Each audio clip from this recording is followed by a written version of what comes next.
नई सरकार गठित हुई, बिल्कुल हरियाणा, और इसका एक ही दिन रिजल्ट आया था, कुछ ही महीने पुरानी बात है।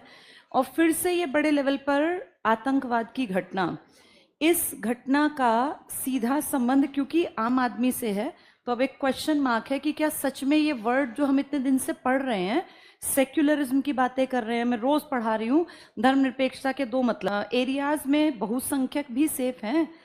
मैं सब मुसलमानों के खिलाफ नहीं हूँ, बहुत सारे मुसलमान अच्छे भी हैं। डॉक्टर एपीजे अब्दुल कलाम मुसलमान ही थे बेटा। हम ये उनको वो हरकत करवाने में पब्लिक का भी, कुछ लोगों का, सबका नहीं, लेकिन कुछ नीच लोगों का तो योगदान है ही। अब ऐसे लोग उस जनता के बीच में से हैं, तो अब ये क्वेश्चन मार्क ये है, जैसे हम इंडियंस की प्रॉब्लम क्या है, हम इसको सिर्फ एक नजर, तो फिर हिंदुओं को इतना डर होना चाहिए कि वो कहीं जा रहे हैं तो इस तरह से मार दिए जाएंगे।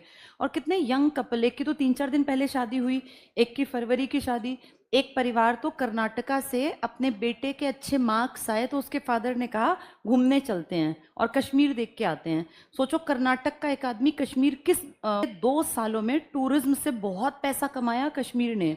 23 मिलियन कह रहे थे लोग गए हैं, यानी करोड़ लोग, 2 करोड़ लोग से ज्यादा। इमेजिन करो एक परिवार, तुम ही अपने आप को सोचो, कहीं कश्मीर घूमने जाना हो, एक आधे हजार से काम नहीं चलता बेटा। कश्मीर जाने का मतलब आप कम से कम एक आदमी का सबसे कम खर्चा भी 20-30 हजार, सबसे कम कह रही हूँ।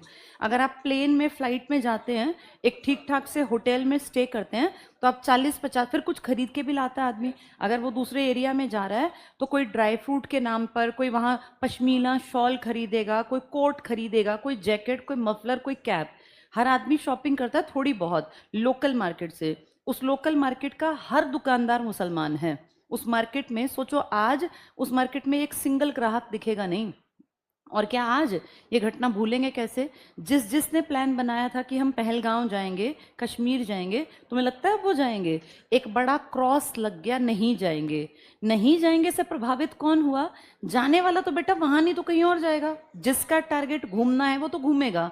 ये लात लगी है उन कश्मीरी लोगों के ऊपर जिनकी रोजी रोटी चलती थी टूरिस्ट के कारण, उन होटल वालों के ऊपर जिनका होटल का किराया से उनके घर चलते थे, उन रेहड़ी वालों के ऊपर जिनके शॉल मफलर खरीद के लोग अपने घर ले जाते थे, उन खच्चर वालों के ऊपर जिनकी रोजी रोटी वो खच्चर दिन भर में टूरिस्ट को ऊपर ले जाता है और उनसे पैसा कमाता है।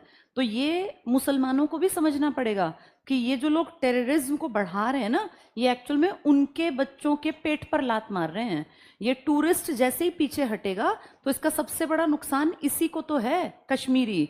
और मैंने आपको टाइम टू टाइम बताया, हमारे इस कश्मीर, लेह लद्दाख और जम्मू की आबादी की प्रतिशत